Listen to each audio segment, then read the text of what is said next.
If you want to do something extraordinary, you have one job. Leave your fellow humans in awe. You probably don't think of your life in this manner, but I now invite you to think of your life in this manner. Your entire life has been nothing but an attempt to exert control over some part of your internal or external environment. You do not have control, you never had control, you never will have control. You only have the illusion of control. The thing that I find most interesting and the thing that I think a lot about is who are we sort of at our core? What are we? Are we changeable? Are we malleable? The whole nature versus nurture thing has really come to define my life. Is it doesn't matter who you are today. It certainly doesn't matter how you were born. The only thing that matters is who you want to become and the price you're willing to pay to get there. Legacy is planting seeds in a garden that you'll never see. The capacity to strengthen and increase your hunger is the one common denominator amongst the most successful people. Richard Branson's a good friend of mine, and Peter Guber, Steve Wynn, all these guys, they've never lost their hunger. Most people are hungry to achieve a certain amount, make a certain amount of money, and then they get comfortable and relax, or to get a certain level of fitness, and then they relax. Hunger is the ultimate driver, because if you're hungry, you can get the strategy, you can get the answer. If you can't model it, you can find it. I would lay in bed for up to 4 hours a day, every single day, because I couldn't motivate myself to get out of bed. I didn't have a job, and the only thing that would get me out of bed, 15 years before I'm capable of building $1 billion company, the only thing that got me out of bed was shame, because I had one failed misunderstanding. I believed that my talent and intelligence were fixed traits. Because what's happening in the mind seems invisible. We can't see it. We don't understand what's happening. And so as shame was the only thing that would drag me out of bed, I didn't understand that the same thing I believed to be true of my body was true of my mind. What you build your self-esteem around matters. So what I want you to realize is thoughts are invisible waves. When you turn on TV, it takes invisible waves, and depending on the channel, you're going to see a love story or an adventure or a drama or a comedy. So what I've tried to do in this area of beautiful state is simple. You start to feel the stress, you see it as thoughts going by, and then you focus on something to appreciate, enjoy, or love. Appreciation, love, and joy destroy suffering. You can't be grateful and angry simultaneously. It's possible. You can't be worried and fearful and grateful simultaneously. So I tell people gratitude is one of the emotions to cultivate that'll destroy the suffering. Stop trying to control your life. You can't do it. Think instead in terms of controlling the experience of your life. A lot of the time in your life, you have the ability to decide what you are going to experience. Mental chatter is an internal monologue that you have going on in your heads all the time. It begins right up when you get up in the morning, is with you throughout the day. Mental chatter has always been a part of your life. Most of the time we try to ignore it, we suppress it, we work around it, we try to live our life as best we can in spite of our mental chatter. That is a huge mistake. And the reason it's a huge mistake is because we build our lives with our mental chatter. We create the world that we live in with our mental chatter. We all think we live in a real world, but we don't. We live in a construct. We live in the matrix.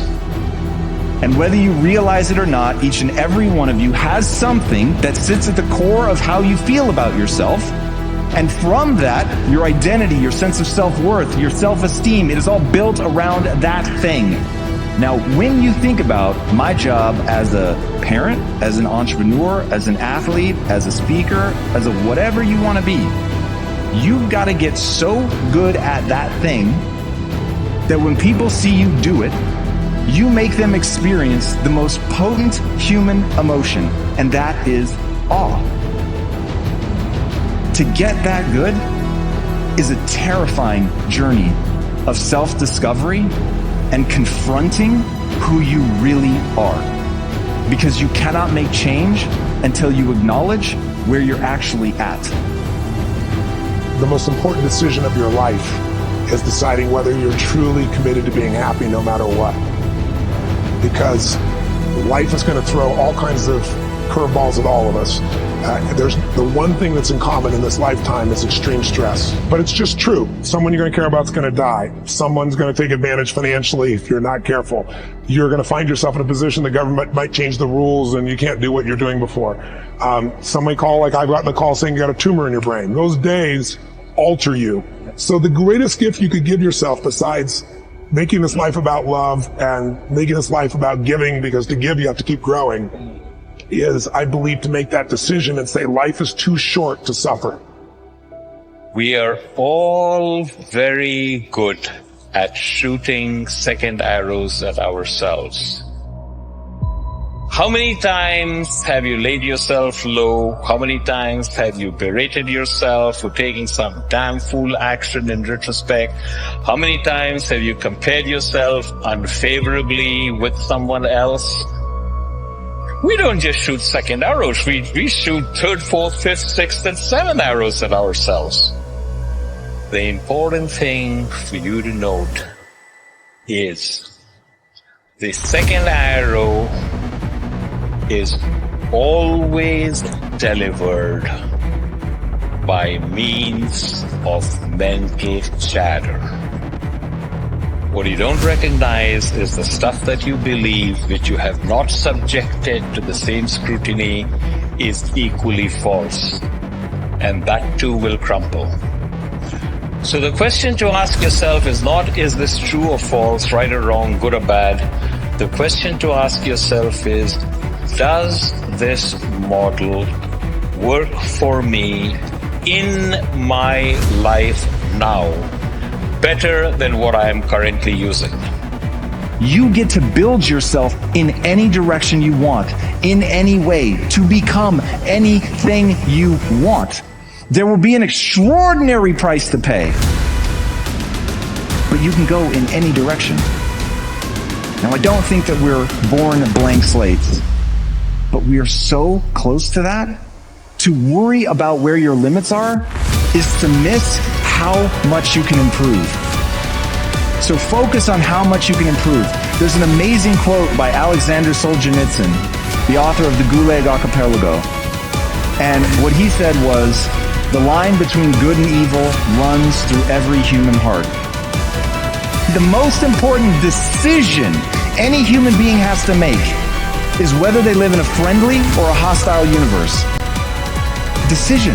The most important decision anyone has to make, because neither of those two states is empirically true, but either will immediately appear true once you decide to believe it. That the secret to life is to get outside yourself and find a way to add value to others. There's nothing that's more fulfilling than doing something beyond yourself. I think one of the things that makes me proud to be a human being is human beings are doing more for others that they care about than they'll ever do for themselves.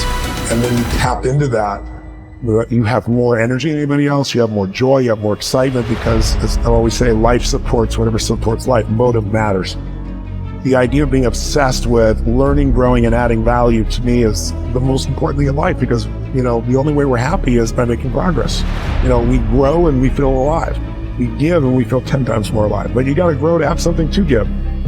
Brick by brick, day after day, I transformed myself. It was not an uncovering of something that was real and already there.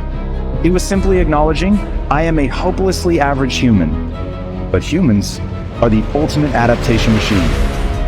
So I can change. I can become whatever I want. And I just became single-mindedly focused on how much I could grow. And now that I was getting value and self-esteem out of growing instead of out of being, everything in my life changed. Because if you want to do something extraordinary, you have one job: leave your fellow humans in awe.